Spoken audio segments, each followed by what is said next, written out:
Les miracles de Jésus prouvaient qu'il était celui qu'il disait être, le Fils de Dieu. Pour ses apôtres, il était le Messie, l'élu de Dieu. Un après-midi, Jésus les emmena au pied du mont Hermon. Dans la fraîcheur du soir, il choisit 3 apôtres, Pierre, Jacques et Jean, pour monter prier dans la montagne avec lui. Ouf, quelle pente! J'en peux plus. Moi aussi. Je suis vraiment fatigué. Les 3 disciples s'endormirent. Soudain, alors que Jésus priait, son visage devint lumineux et ses vêtements d'une blancheur éblouissante. Pierre, qu'est-ce qui se passe? Les apôtres endormis se réveillèrent précipitamment et virent 2 des anciens prophètes, Moïse et Élie, parlant avec Jésus. Tu accompliras la volonté de Dieu. Tu mourras à Jérusalem. Alors que les prophètes partaient, Pierre prit la parole. Maître, il est bon que nous soyons ici. Alors dressons 3 tentes. Une pour toi, une pour Moïse et une pour Élie.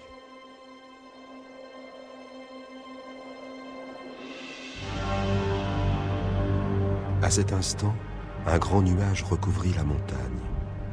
Tremblant de peur, les apôtres entendirent une voix venant du ciel qui disait « Celui-ci est mon Fils que j'ai choisi. Écoutez-le. »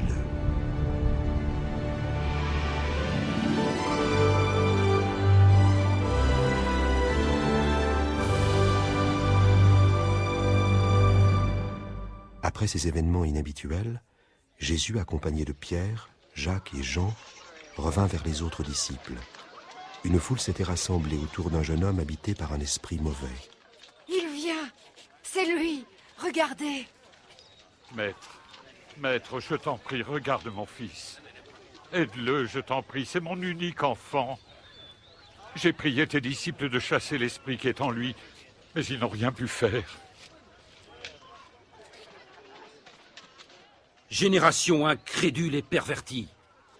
Combien de temps encore devrais-je vous supporter? Amène-moi ton fils. À ce moment, l'esprit impur jeta le corps du garçon sur le sol et le secoua violemment. Jésus ordonna au démon de sortir et le garçon fut immédiatement guéri. Son visage est guéri aussi. C'est merveilleux.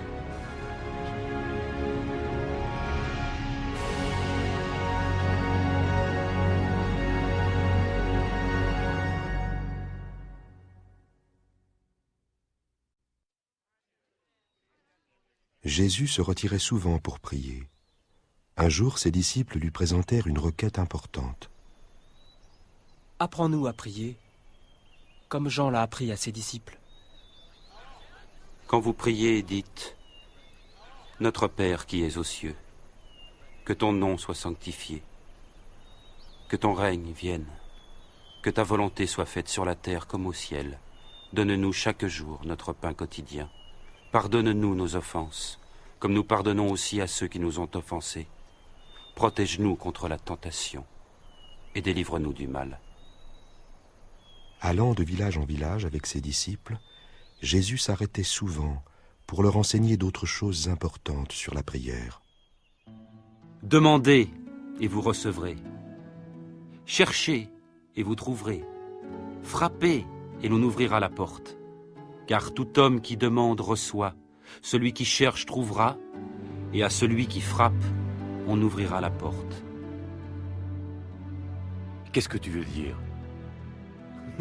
Si l'un de vous est père, donnera-t-il à son enfant un serpent s'il demande un poisson? Ou un scorpion quand il demande un œuf? Si donc vous qui êtes mauvais, savez donner de bonnes choses à vos enfants, à plus forte raison, notre Père Céleste donnera-t-il l'Esprit Saint à ceux qui le demandent?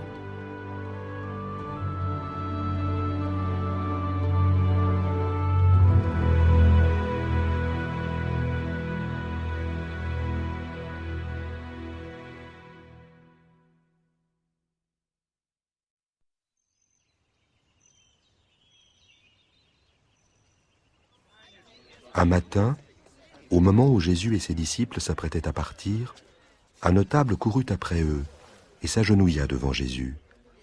Il voulait savoir comment passer l'éternité avec Dieu après sa mort. Ô bon maître, que dois-je faire pour obtenir la vie éternelle? Pourquoi m'appelles-tu bon? Personne n'est bon, sinon Dieu seul. Tu connais les commandements. Tu ne commettras pas d'adultère, ne tueras pas et ne porteras pas de faux témoignages. Tu respecteras ton père et ta mère. Depuis ma jeunesse, j'ai obéi à tous ces commandements. Il te reste encore une chose à faire. Vends tout ce que tu as et distribue le produit aux pauvres, et tu auras un trésor au ciel. Ensuite, viens et suis-moi.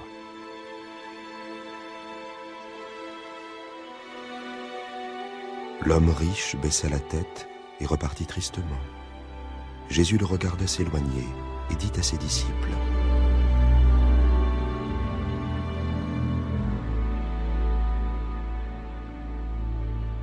Qu'il est difficile pour les riches d'entrer dans le royaume de Dieu. Oui, vraiment, il est plus difficile à un homme riche d'entrer dans ce royaume qu'à un chameau de passer dans le trou d'une aiguille. Mais alors, qui peut être sauvé? Ce qui est impossible aux hommes est possible à Dieu.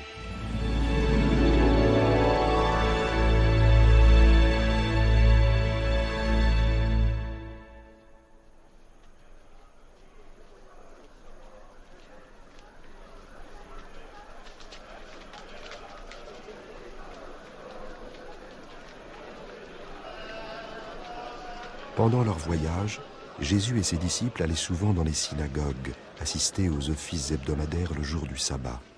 Un rabbin en visite était souvent invité à y prendre la parole. Nous avons un rabbin en visite aujourd'hui. Écoutons Jésus de Nazareth. Alors qu'il se levait pour parler, Jésus aperçut dans la foule une infirme au dos déformé.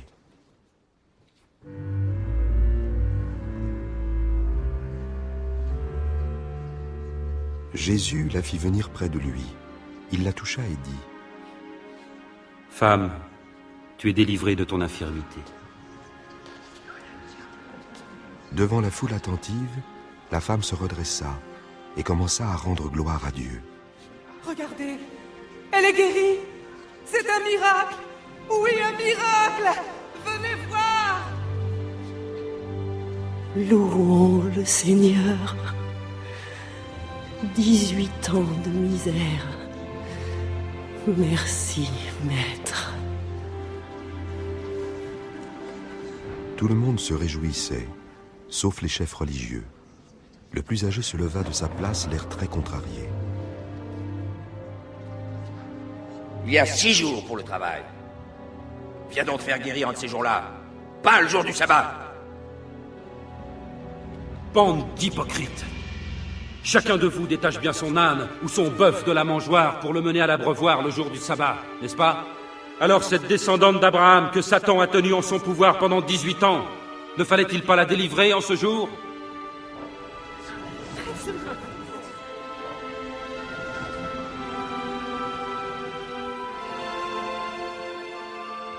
À ces paroles, tous ses adversaires étaient couverts de honte, et la foule se réjouissait de toutes les merveilles qu'il faisait.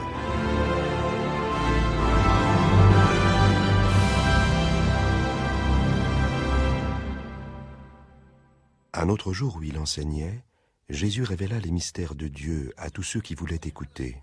Il est en fait plus facile au ciel et à la terre de disparaître qu'aux plus petits détails de la loi de s'effacer. Bien des prophètes et des rois auraient voulu voir ce que vous voyez, mais ne l'ont pas vu, entendre ce que vous entendez, mais ils n'ont rien entendu. Un enseignant de la loi se leva et voulut éprouver Jésus. Il lui demanda comment faire pour vivre éternellement avec Dieu après la mort. Que devons-nous faire? Dans la loi, qu'est-il écrit? Et comment la comprends-tu? Ton Seigneur Dieu, tu aimeras de tout ton cœur, de toute ton âme, de toutes tes forces et de toute ta pensée. Et tu aimeras ton prochain comme toi-même. Tu as raison. Fais cela et tu vivras. L'homme de loi savait que Jésus avait bien répondu, mais d'autres continuèrent à l'éprouver. Qui est mon prochain? Pas ces soldats-là. Et que dire de César?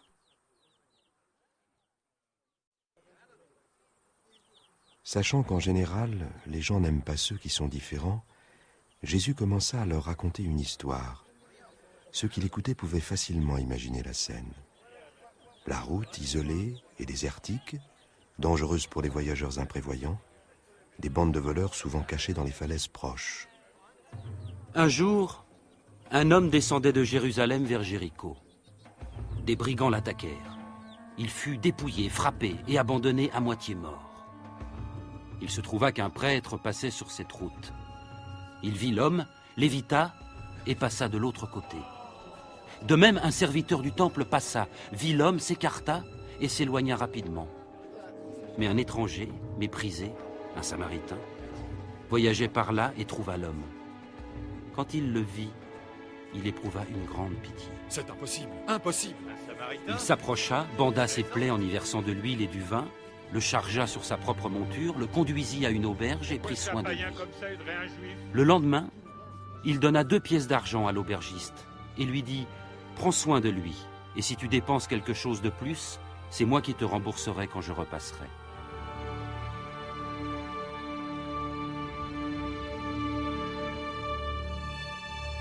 À ton avis, lequel des 3 passants s'est montré le prochain de l'homme attaqué par les brigands? Celui qui a été bon avec lui. Jésus leur sourit et dit « Allez et faites de même. »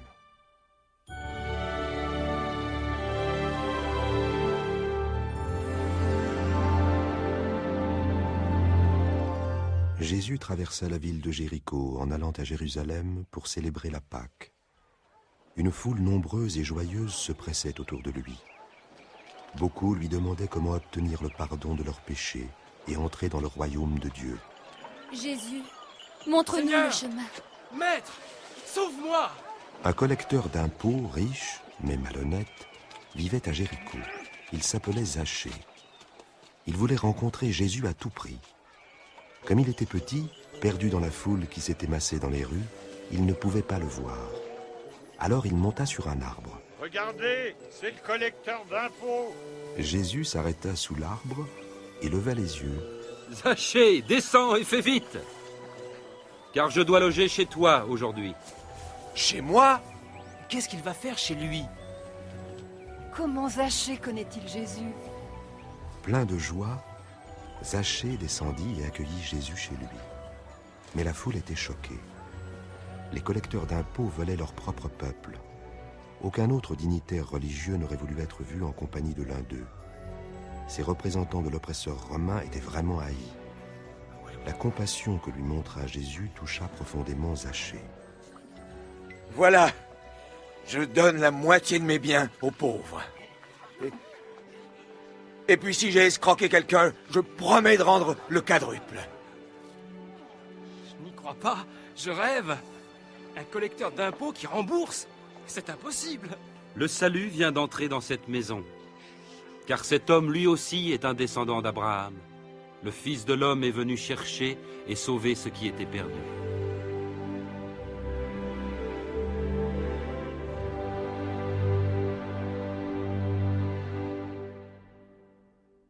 Jésus savait ce qui allait bientôt se passer à Jérusalem. Il prit ses disciples à part pour leur en parler.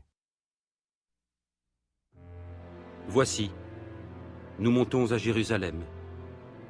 Ce que les prophètes ont écrit au sujet du Fils de l'homme va s'accomplir. En effet, il sera livré aux païens, soumis aux moqueries. On l'insultera, on crachera sur lui.